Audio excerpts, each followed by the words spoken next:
지금부터 내가 해주는 얘기 들어주겠니? 할렐루야. 11월 12일 목요일 새벽입니다. 오늘도 새날을 주신 하나님께 예배함으로 나아가도록 하겠습니다. 주 은혜임을 이란 찬양을 하나님께 올려드리겠습니다. 주 나의 모습 보네, 상한 나의 맘 보시네. 주 나의 눈물 안에 홀로 울던 맘 아시네. 주 사랑 내게 있네. 그 사랑이 날 채우네. 주 은혜 내게 있네. 그 은혜로 날 세우네. 세상 소망 다 사라져가도 주의 사랑은 끝이 없으니, 살아가는 이 모든 순간이 주 은혜의 힘을 나는 믿네. 오늘 하나님께서 주시는 은혜의 말씀은 역대하 9장 13절부터 31절 말씀이 되겠습니다. 역대하 9장 13절부터 31절 말씀 중에서 제가 29절부터 봉독해 드리겠습니다. 이 외에 솔로몬의 시종 행적은 선지자 나단의 글과 실로 사람 아이야의 예언과 선견자 이도의 묵시 책 곧 이도가 느밧의 아들 여로보암에 대하여 쓴 책에 기록되지 아니하였느냐. 솔로몬이 예루살렘에서 온 이스라엘을 다스린 지 40년이라. 솔로몬이 그의 조상들과 함께 참해 그의 아버지 다윗의 성에 장사되고 그의 아들 르호보암이 대신하여 왕이 되니라. 아멘. 오늘은 평화의 사람이란 제목으로 하나님 말씀을 상고하겠습니다. 오늘 우리는 평화의 사람이요 성전 건축자였던 솔로몬의 말년 기록을 살펴보게 될 것입니다. 역대하에서 보여주는 그의 말년의 삶은 한마디로 화려함, 평화의 절정이라고 할 수 있겠습니다. 그래서 이 글을 처음 대한 사람들은 포로 생활을 마치고 온 사람들이라고 했는데, 그들은 이 솔로몬의 모습을 보면서 꿈을 꿀 수 있었을 것입니다. 그래, 우리도 솔로몬처럼 하나님의 성전에서 하나님의 언약만을 붙잡고 살 수 있다면 과거의 영광을 맛볼 수 있을 거야. 우리에게도 참 평강과 평화와 화려한 그런 복된 삶을 주실 거야 하는 꿈을 꿀 수 있었을 것이다 하는 거예요. 하나님의 성전을 다시 완전하게 만들자. 그러면 솔로몬 때 그 엄청난 복을 우리가 받게 될 것이다 하는 꿈을 꾸기에 충분했을 것입니다. 자, 그렇다면 솔로몬의 말년은 어느 정도 대단했을까요? 13절을 볼까요? 솔로몬의 세금의 무게가 금 666달란트요. 솔로몬이 매년 거두는 세금이 금으로 666달란트라고 합니다. 이 666달란트는 약 23kg 정도 된다고 합니다. 그러니까 엄청난 금, 1톤트로 23대가 금을 가득 싣고 있다는 것을 생각해 보십시오. 그래서 학자들은 이 무역상들의 수입, 외국으로부터 받던 조공, 이것들을 다 합친 무게일 것이다 이렇게 얘기하기도 합니다. 그러나 성경은 분명하게 얘기하죠. 매년 백성들로부터 거두는 세금이 금으로 23kg 정도 된다 하는 거예요. 그렇다면 솔로몬의 수입도 수입이지만 백성들은 또 얼마나 부유했을까 하는 생각을 충분히 할 수 있습니다. 이런 세금을 능히 낼 능력이 있었으니 솔로몬뿐만 아니라 온 백성도 함께 복을 받았겠구나 하는 것을 짐작할 수 있죠. 14절을 볼까요? 그 외에 또 무역상과 객상들이 가져온 것이 있고 아라비아 왕들과 그 나라 방백들도 금과 은을 솔로몬에게 가져온지라. 매년 세금 외에 부정기적으로도 많은 보화를 거둬들였다 하는 것을 알 수가 있습니다. 또 다음 구절을 보면 솔로몬의 지혜를 들으러 온 사람들이 많았는데 스바의 여왕뿐 아니라 많은 나라의 사람들이 지혜를 얻으러 솔로몬에게 왔음을 보여줍니다.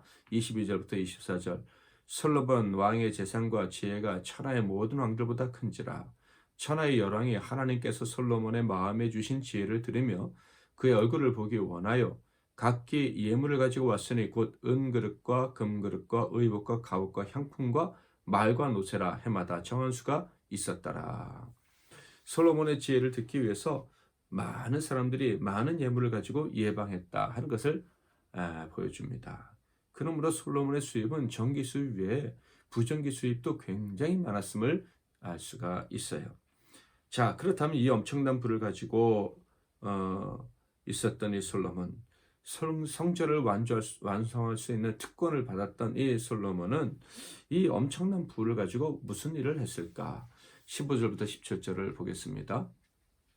솔로몬 왕이 쳐서 느린 금으로 금 방패 200개를 만들었으니 방패 하나에 든 금이 600세겔이며 또 쳐서 느린 금으로 작은 방패 300개를 만들었으니 방패 하나에 든 금이 300세겔이라. 왕이 이것들을 레바논 나무 궁에 두었더라. 왕이 또 상하로 큰 보좌를 만들고 순금으로 입혔으니. 순금 방패를 만들었다고 합니다. 전쟁에 사용하기 위한 것은 아니겠죠. 액세서리로 장식용으로 방패들을 만들었습니다. 또 상하에다가 금을 입힌 보좌를 크게 만들었다고 합니다. 그러니까 상상만 해도 참 화려함의 극치를 누리고 살았겠구나 하는 것을 짐작할 수가 있습니다.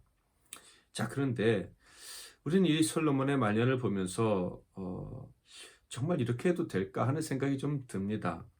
다윗과는 분명히 다른 모습이기 때문에 그렇죠. 다윗은 말년까지 어떻게 했습니까? 하나님께 모든 것을 다 드리려고 했습니다. 그래서 힘에 지나도록 다음 세대를 위해서 예물을 드렸어요. 다음 세대가 하나님께 성전을 지을 수 있도록 자기가 가지고 있는 것을 다 하나님께 드렸다 하는 것입니다. 다윗만 그랬습니까? 온 백성들도 하나님께 드렸어요. 물론 세금도 냈겠죠. 그러나 하나님께 드리는 일에 더 열심을 냈음을 알 수가 있습니다. 그러니까 다윗 시대의 백성들과 그리고 다윗은 온통 그 마음의 비중을 하나님께 두고 살았다 하는 거예요.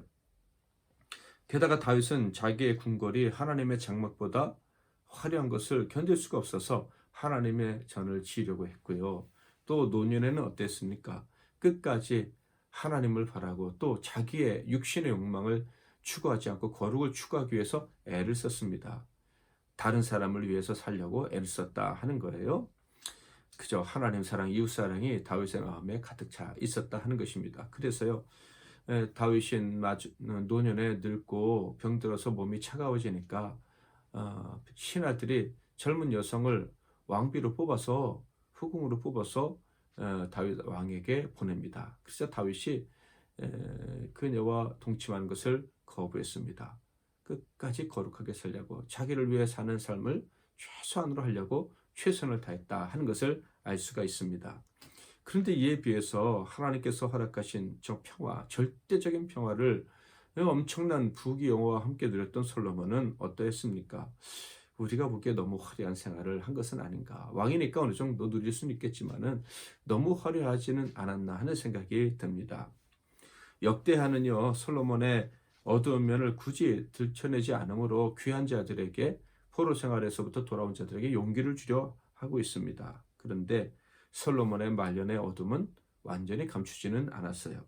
오히려 화려한 생활을 더 강조함으로 이것이 바로 솔로몬의 어두운 면이다라는 복선을 깔고 있는 것입니다. 솔로몬을 보면서 용기를 얻겠지만 조금 지나면 이제 솔로몬 때문에 이 세상이 어두워질 수도 있구나 하는 것을 경고로 받아들일 수 있었을 것이다 하는 것이죠.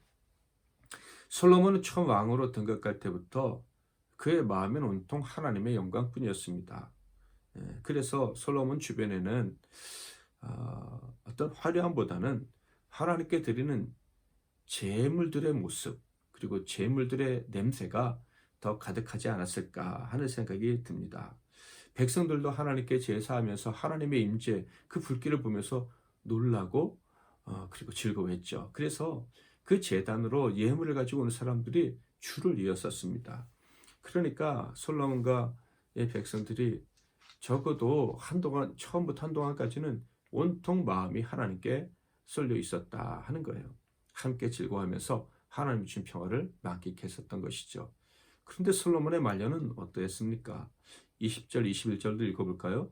솔로몬 왕이 마시는 그릇은 다 금이요 레바논 나무 궁의 그릇들도 다 순금이라. 솔로몬 시대에 은을 귀하게 여기지 아니함은 왕의 배들이 후람의 종들과 함께 다시스로 다니며 그 배들이 3년에 1차씩 다시스의 금과 은과 상아와 원숭이와 공작을 실어옵니더라. 예전에는 흔한 것이 하나님을 높이는 것이고 하나님의 제단에 제물을 가지고 올라가는 모습이었습니다. 그런데 지금은 아니죠. 은과 금과 같은 물질들과 그리고 원숭이와 공작 같은 여가를 즐기기 위한 것들이 흔한 것이 되었다 하는 것을 알 수가 있습니다. 게다가 놀라운 일도 행했죠. 25절, 28절을 볼까요? 솔로몬의 병거 매는 말의 외양간은 4천이요 마병은 12,000명이라 병거성에도 두고 예루살렘 왕에게도 두었으며 28절 솔로몬을 위하여 애굽과 각국에서 말들을 가져왔더라. 솔로몬이 엄청난 양의 군사용 말을 사들이고 또 선물 받았다 하는 것을 알 수가 있습니다. 그런데 이스라엘은요, 그 지형의 특성상 전쟁을 위해서 말이 이렇게 많이 필요하지 않습니다. 그래서 하나님이 말을 많이 두지 말라고 말씀하셨던 거예요. 그러므로 이 군사용 말을 모으긴 했지만 이 군사용 말은 전쟁에 나가서 싸우기 위한 말이라기보다는 원숭이와 공작처럼 자기를 과시하고 또 여가를 즐기기 위한 도구로 구입되고 또 선물 받았을 가능성이 아주 높습니다. 이런 행위는 하나님이 정말 싫어하시는 거예요.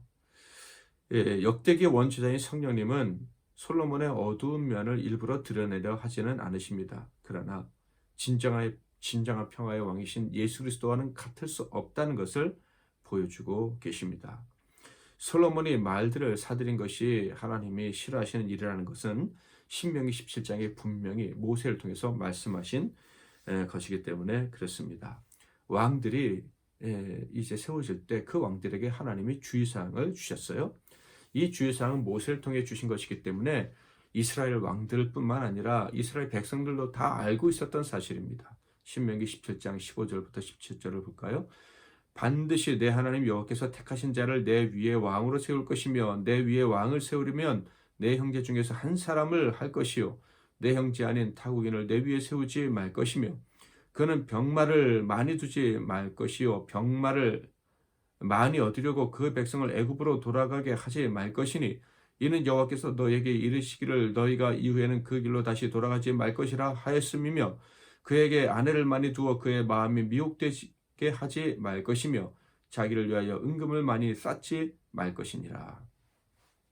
역다하야는 솔로몬이 여인을 많이 둔 것을 기록하고 있지는 않습니다. 그러나 말을 많이 두었다는 것을 기록하고 있지요.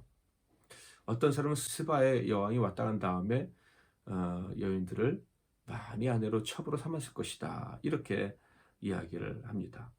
하나님이 싫어하시는 일, 말을 많이 두는 것과 아내를 많이 두는 일을 솔로몬이 노년에 행하고 만 거예요. 그래서 솔로몬의 마지막 행적을 보면 하나님이 주신 평화와 그 부귀영화 가운데 하나님을 찾는 솔로몬의 모습을 볼 수가 없어요. 다 자기를 위하여, 자기를 위하여, 자기를 위하여. 이 모습만 보게 된다 하는 거예요. 하나님이 주신 평화와 그 결실들을 자기를 위해서만 사용하는 모습을 보면서 우리는 안타까움을 금하지 않을 수가 없습니다. 그에 관한 마지막 기사를 볼까요? 29절부터 31절. 이 외에 솔로몬의 시종 행적은 선지자 나단의 글과 실로 사람 아이야의 예언과 선견자 이도의 묵시책 곧 이도가 느바세 아들 여로보암에 대하여 쓴 책에 기록되지 아니하였느냐. 솔로몬이 예루살렘에서 온 이스라엘을 다스린 지 40년이라. 솔로몬이 그의 조상들과 함께 잠에 그의 아버지 다윗의 성에 장사되고 그의 아들 르호보암이 대신하여 왕이 되니라. 솔로몬의 죽음을 다룬 마지막 부분에 두 사람의 이름이 등장하고 있습니다. 바로 솔로몬의 아들 르호보암과 그 아들을 대적해서 나라를 쪼개고 북쪽 이스라엘의 나라를 차린 여로보암입니다. 하나님이 주신 평화와 지혜와 지식, 그가 받은 모든 것으로 성전을 완성할 수 있었던 특권, 그로 인한 형통과 풍요로움, 이것이 솔로몬에게 주어진 복이었습니다. 그런데 점점 그가 누린 평화와 복의 이유를 잊어버리고 있는 것입니다. 오직 은혜뿐임을 잊어버리고 있는 거예요. 그는 태어날 때부터 이런 은혜, 평화를 누리기 힘든 자격 조건을 가지고 있었습니다. 그의 어머니가 음란한 여인 밧세바였기 때문에 그래요. 그러나 하나님께서 그에게 평화를 선물로 주셨습니다. 그리고 평화의 상징인 성전을 짓도록 허락해 주셨어요. 은혜입니다. 오직 은혜였어요. 그런데 그가 말년에 그 모든 것이 은혜임을 잊어버리고, 그래서 하나님을 향하는 마음을 잊어버리고 오직 모든 것이 자기를 향하도록 만들고 말았어요. 참 평화는 사람에게서 나오는 것이 아닙니다. 오직 평화의 왕이신 하나님과 그가 보내신 아들 예수 그리스도를 통해서만 오는 거예요. 이것을 기억해야 끝까지 평화의 사람으로 남게 되는 거예요. 끝까지 예수와 함께 있는 예수 닮은 평화의 사람으로 살 수가 있는 것입니다. 그러므로 사랑하는 성도 여러분, 하나님의 성전을 우리가 받았습니다. 예수 그리스도를 선물로 받았어요. 그 성전을 온전히 세우는 삶을 끝까지 감당할 수 있기를 바랍니다. 우리에게 오신 성전이 완전해지시도록 오직 예수만 바라보고 그 언약만 붙잡고 사시기를 바랍니다. 우리의 시선이 하나님 주신 복에 쏠려버리지 않도록 복을 누리시기를 바랍니다. 그러나 복을 누리면 누릴수록 하나님을 더 향하고 하나님을 바라는 저와 여러분이 되어서 끝까지 복된 인생 될 수 있기를 주님의 이름으로 축복합니다. 주 은혜의 힘을 한 번 더 찬양합니다. 주 나의 모습 보네, 상한 나의 마음 보시네, 주 나의 눈물 안에 홀로 울던 마음 아시네, 주 사랑 내게 있네, 그 사랑이 날 채우네, 주네 내게 있네, 그네로 날 세우네, 세상 소망 다 사라져 가도 주의 사랑은 끝이 없으니, 살아가는 이 모든 순간이 주의 힘을 나는 믿네. 아멘. 오늘 여러분에게 주신 말씀 무엇입니까? 기도 제목은 무엇입니까? 그것을 붙잡고 기도하시고 오늘 하루도 승리할 수 있기를 주님의 이름으로 축복합니다. 제가 먼저 잠깐 기도하겠습니다. 살아계신 하나님 아버지, 우리를 택해 주시고 우리에게 그 언약 그 자체이신 예수 그리스도, 성전된 예수 그리스도를 선물로 주셔서 감사합니다. 우리에게 기쁜 날도 있고 슬픈 날도 있고 아무것도 없이 정말 빈털터리 같이 모든 것이 너덜너덜해진 날도 있고 화려함으로 가득 차게 된 그런 상상하지도 못했던 복된 날이 찾아올 수도 있음을 고백합니다. 어떤 날이 우리에게 주어지든지 간에 오직 성전을 향하는 예수 그리스도와 그에게 주신 그 언약을 붙잡고 그대로 살기를 원하는 우리 모두가 되게 하옵소서. 예수 그리스도의 이름으로 기도하옵나이다. 아멘.